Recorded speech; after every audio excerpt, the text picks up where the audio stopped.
Bonjour à tous, j'espère que vous allez tous très bien. On se retrouve aujourd'hui pour le prévisionnel du mois de mai.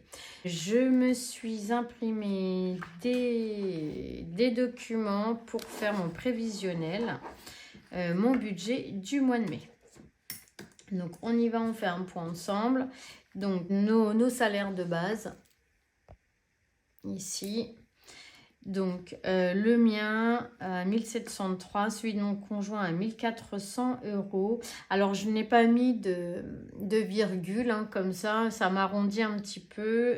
Et puis, du coup, ça me laisse un peu d'argent quand même sur mon compte. Ce sont des nouvelles feuilles que je me suis imprimées moi-même. Donc, moi, je n'ai pas d'ordinateur. Je fais tout avec mon téléphone. C'est pas toujours évident, mais bon, on y arrive. Du coup, je gagne du temps en les... Alors, ils sont sobres. Je n'use pas trop d'encre. J'achète mes papiers à Action, mes papiers d'imprimante. Comme ça me coûte à moindre coût. Je me suis réunie les deux budgets de mon conjoint et le mien sur les mêmes feuilles. Voilà, ça m'évite à chaque fois d'avoir deux feuilles, une feuille chacun. Ces tableaux comme ceci. J'ai fait ici donc les revenus, ce qu'on a prévu d'avoir. Et ici, je viendrai mettre ce qu'on a eu réellement ou pas. Et ici, la différence. Pré-remplir mes feuilles, puisque c'est une base. Et après, on fera une régule ici. Nos salaires, j'ai mis aussi les remboursements de la sécurité sociale et de la mutuelle. Quand il y en a, bien sûr. Et ici, des fois, je fais des versements d'espèces pour combler quand il y a eu des retraits ou surtout des cartes bancaires ou des prélèvements plus gros que je ne le pensais. Donc ici, je pourrais rajouter les espèces. Ensuite, je me suis fait un tableau sur les prélèvements. Moi, c'est essentiellement donc ce qui se passe sur les comptes. C'est ce qui m'intéresse pour faire mon budget, hein. Donc nous avons plusieurs comptes bancaires. Un compte bancaire pour le crédit immobilier qui se trouve là.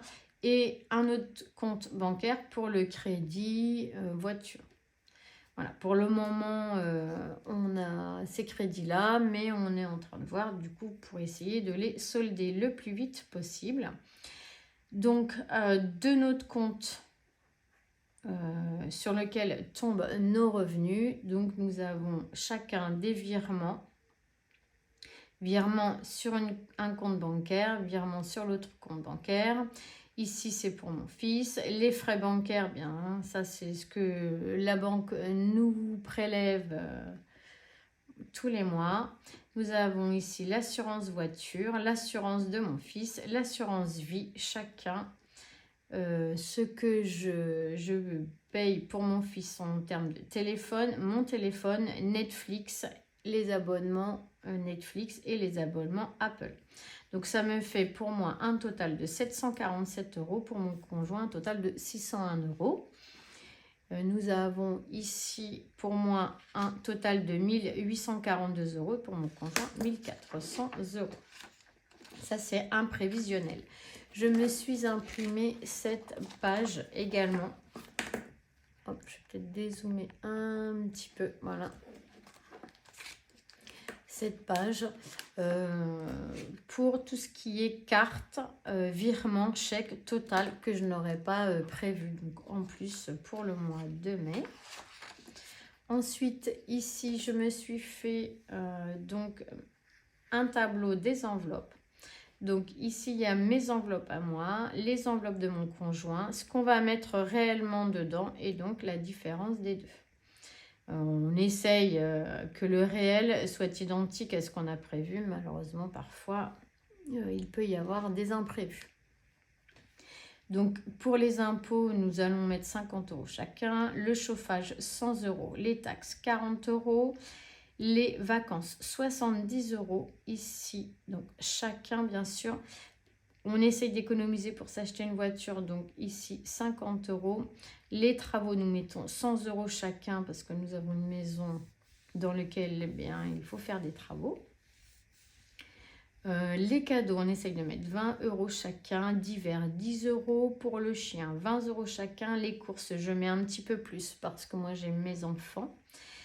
Et Loïc met 150 € et moi je mets 200 €. J'essaye d'économiser pour faire les cadeaux de Noël et d'anniversaire pour mes enfants. Ici, j'ai encore l'internat de mon grand, donc à hauteur de 160 € par mois. Mon petit dernier, je lui mets 50 € par mois et je me mets une enveloppe coiffeur de 20 € par mois. Là, ce sont le solde de tout ça. Donc là, je mets les revenus de chacun, nos dépenses, donc tout ce qui est prélèvement. Ici, pour 747 € pour moi et 601 € pour mon conjoint. Je mets ici le total de mes enveloppes. Pour moi, j'en ai pour 1080 € et mon conjoint 720 €. Après, j'additionne mes dépenses avec mes enveloppes. J'en ai pour 1827 € et mon conjoint 1321 €. Et je le déduis des revenus.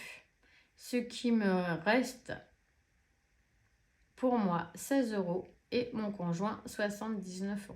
C'est des budgets un petit peu serrés, mais tout notre argent est optimisé et utilisé pour des usages vraiment, on va dire, importants. Donc tout ce qui est forcément les enveloppes, impôts, taxes, etc. Bon, bah ça, c'est des enveloppes incontournables. Nous n'avons pas le choix de les avoir. Les vacances, bien, on se paye une semaine par an de vacances, donc c'est un minimum, on va dire. La voiture, nous allons devoir changer de voiture un jour ou l'autre. Là, les deux voitures commencent à prendre de l'âge, donc là, nous n'avons pas le choix. Les travaux, on pourrait diminuer un petit peu cette pochette-là si on en avait réellement besoin. Dans autre chose, mais là pour le moment on en a besoin. Les cadeaux, bon bah ça on n'a pas le choix, on fait beaucoup d'anniversaires, hein, on est une grande famille. Les courses, bah ça on n'a pas le choix. Le divers, c'est vraiment le petit plus. Le chien, eh bien ça, eh bien, il faut bien qu'on le nourrisse, ce gros pépère. Les courses, les garçons, bon bah ça c'est pour Noël, je n'ai pas le choix, il faut que je le fasse, sinon bah arrivé Noël j'ai pas d'argent. L'internat, je n'ai pas le choix. Mathéo, je pourrais éventuellement diminuer ici. Puis le coiffeur, bah, c'est indispensable. Voilà, bah, écoutez, on a fait le point pour le mois de mai. Et on va se retrouver pour remplir nos enveloppes. Voilà, j'espère que pour vous, le mois de mai va bien se passer. Que vous allez réussir à optimiser vos salaires, vos cartes, vos bons d'achat, etc. Il faut vraiment tout optimiser au maximum et pour essayer bien de se mettre un petit peu d'argent de côté et se faire plaisir sans avoir l'impression qu'on n'y arrivera jamais, qu'on est dans un gouffre ou culpabiliser quand on fait des achats ou autre. Hein.